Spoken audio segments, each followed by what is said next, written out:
Really excited about this group. Obviously, great summer, great fall. Had an exhibition a week ago against UConn, learned a lot about ourselves, and excited about this journey that we're about to begin. Earl, when you get a new group like this, I mean, is there a feeling of, okay, we've got a chance to do something different now? Because I got all new faces, well, not all new, a lot of new faces. Yeah, we got a hybrid.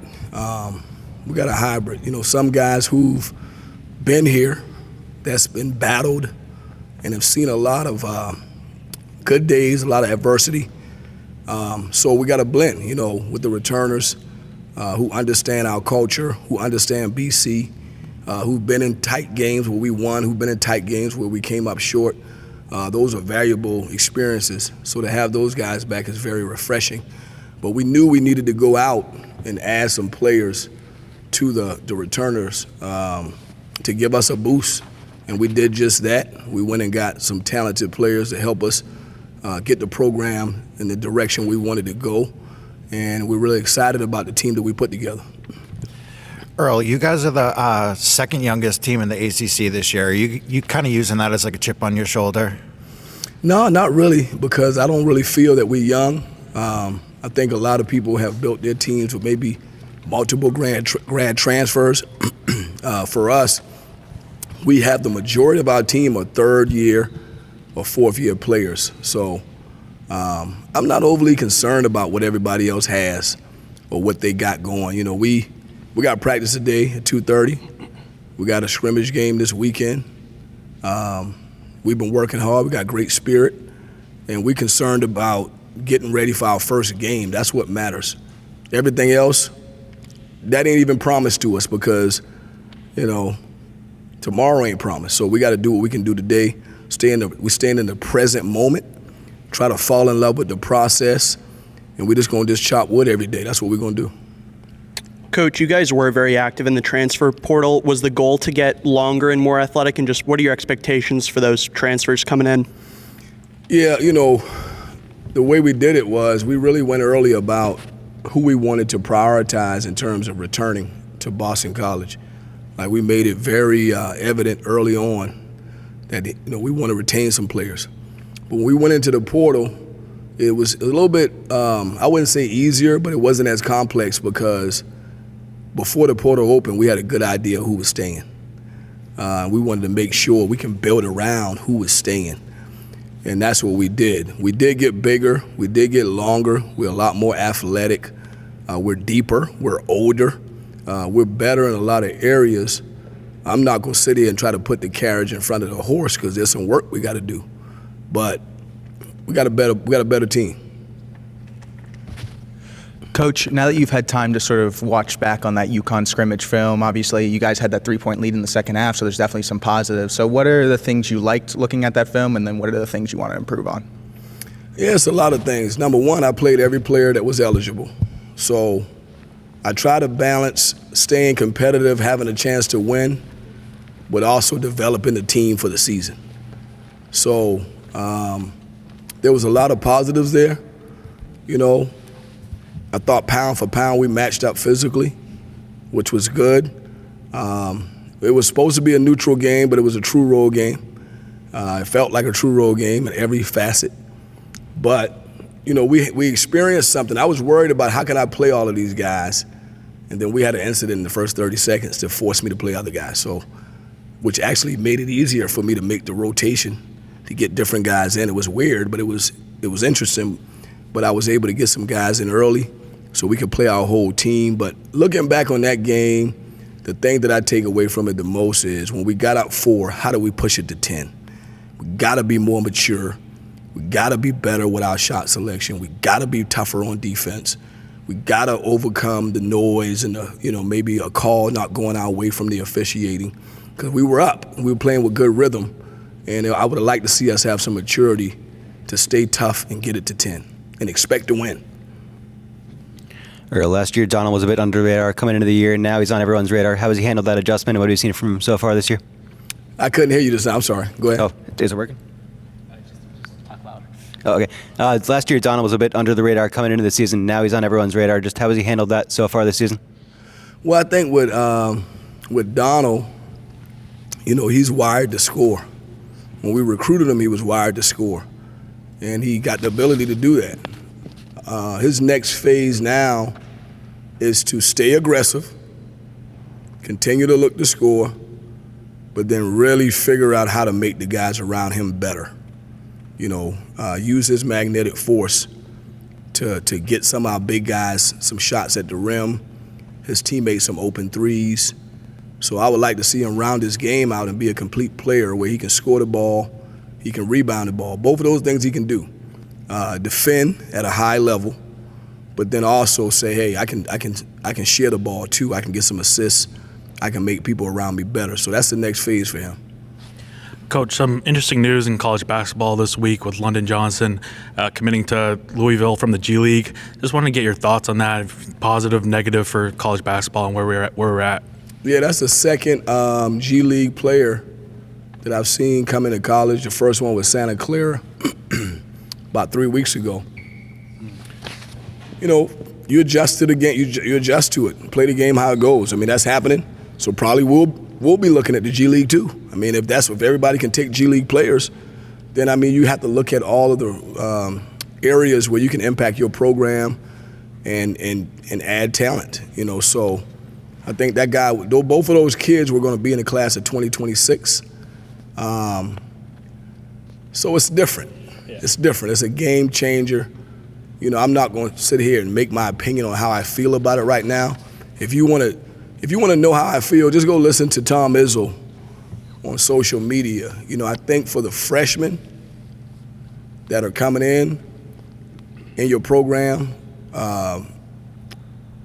they come in with the idea of a chance to grow and develop. So if you bring in a 24-year-old right on top of them, it kind of suffocates them. And so that's a challenge, but I think we all will adjust to it. I still believe you got to have a hybrid model. Got to have some freshmen that are stayable, that can weather the storm of a freshman year, maybe not playing as much as they want. If they do that, they're going to get their rewards on the back end. But you do have to plug older guys with them when you need to. So I think it used to be, it never was a hybrid model for me. We got all young kids, we developed them, we plug a transfer from time to time over a period of 23 years of 23 of the 26 years of my coaching. We would build our program around freshmen that we develop. But now it's starting to change, so we have to find a way to do a hybrid. Coach, you build the program on pillars, right? That you definitely believe in, that are staples on every single year.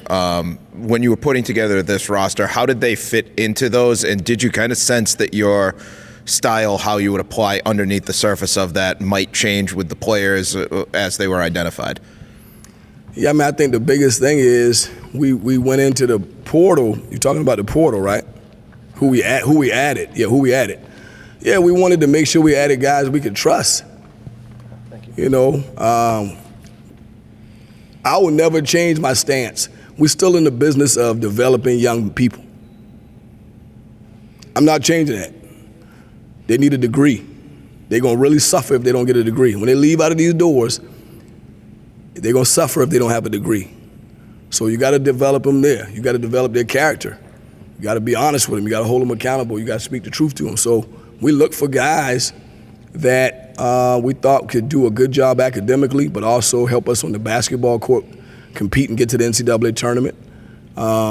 We wanted guys that were team guys, that were very unselfish, that can look in the mirror and say it's not all about me, like I'm a part of something bigger than self, that my teammates matter, the players before me mattered, other teams on the campus matter, the student body matter. Like, we wanted to find some people that fit.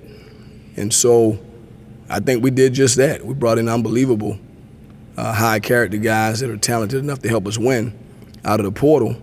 And then the guys who are returning, the retainees, they've developed. I've seen them mature as young men and developed, as people and as players. And so we're always going to make sure that's at the forefront of everything we do.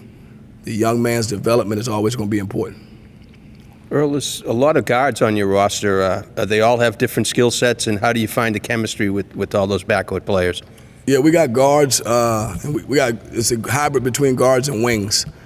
So in the backcourt right now, we got 3 guys, playing the point guard. Chase, Forte, Luka Tays, and then Fred can go back and forth from 2 or 1, which would be a new development for him. He played all 2 last year. And then the only other guy that maybe can play the point is Akbar Wahid. He's a freshman. And then we have, a lot of wing players, obviously, Donald being the headline guy, but we have some other wings. We're bigger at the wing. We can move Donald to the 2. We weren't able to do that. We can move him to the 2 and put somebody taller than him at the 3.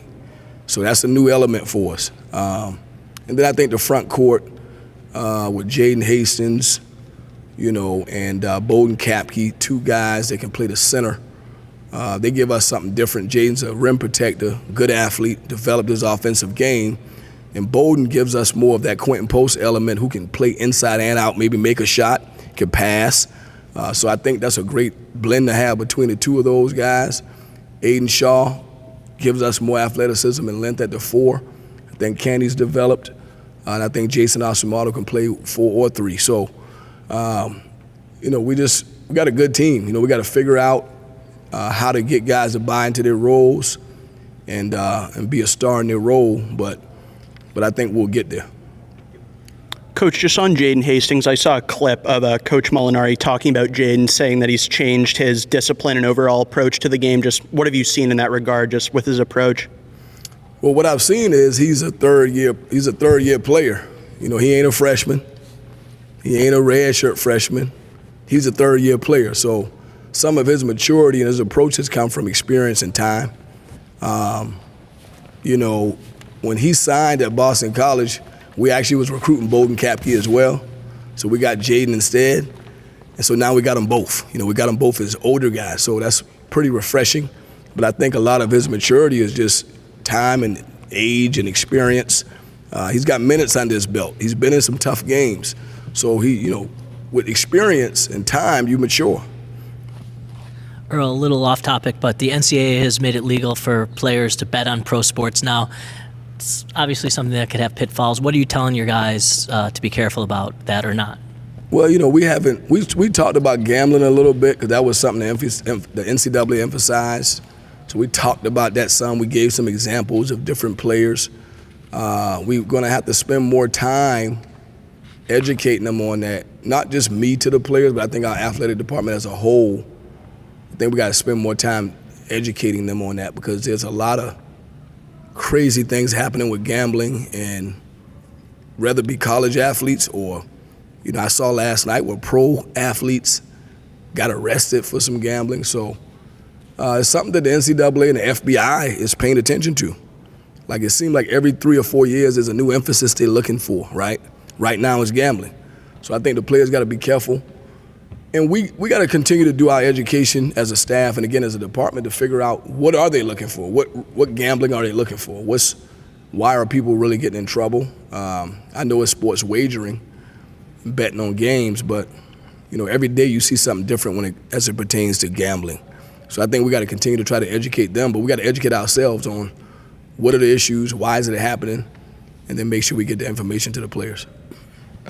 Coach, strictly kind of X's and O's based, are there just different trends now in college basketball that you're kind of noticing on the court that have just kind of emerged and you're seeing, your team is now conforming, all these teams are now conforming to?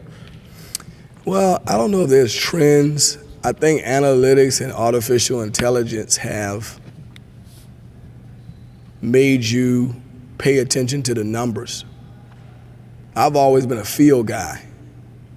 I feel what I feel, I see what I see. But now that we have more access to artificial intelligence and analytics, I feel what I feel, but then I pay attention to the numbers a little bit. So I may feel, hey, we ought to be playing these 5 guys the most. But if the numbers say when you play these 5 together, your team is more efficient, then I got to look at the numbers. And so it's kind of a balancing act. I think that's a big one because you see a lot of more three-point shots, which I do believe, had a conversation with Joe Mazzulla about this because they shoot a lot of threes with the Celtics. 3 times 30 is 90. 3 times 20 is 60. So, if you can get good threes and you got guys who can make them, you ought to be taking more. And so I think that's something that you see a lot now in college basketball and in the pros, trying to get more quality threes if you can, which requires you to get a paint touch first, whether it be by pass to the big or driving it. And then you got to have unselfish players to make good decisions. But so I would say that's probably a trend that I'm seeing more. I also see more positionless basketball. Put 5 guys on the floor. Don't worry about their position. Can they dribble, pass, and shoot? Put them on the floor. Earl, you mentioned Quentin Post. Just first, how much pride do you have in seeing him succeed with the Warriors in the NBA level? And second, can you show his film to Bowden and see what you can do in your system? Yeah, I'm happy for Quentin. I mean, obviously, he took a chance on Boston College when we didn't have a lot to sell him except hope and dreams of the future. And he bought it. So I'm proud of him for taking a chance on Boston College. I'm proud of his development. I'm proud that he signed a real contract. He's not a two-way player. He's not in and out of the G League. He's like a legitimate pro with guaranteed money. I'm proud that he has his degree from Boston College. So yeah, I'm really happy for him. I think with Bowden, they're different players. So I'm not going to really show him a lot of film on Quentin Post. I may show him an action that we ran, that we're doing now with this team, that, hey, here's where you look for your spots. But in terms of, trying to compare him, I wouldn't do that. He's ahead of Quentin Post at the same stage. Because Quentin Post came in there averaging 2 points a game, and everybody said, why are you taking him? So Bowden a little bit more ahead of him in terms of his production at the highest level. So I'm excited for Bowden. Only thing I want to see him do is impact winning, have confidence, believe in himself. Don't try to prove anything to me or his teammates, but just impact winning and have a good attitude every day. We'll help him be successful if he'll just be coachable and have a good attitude every day.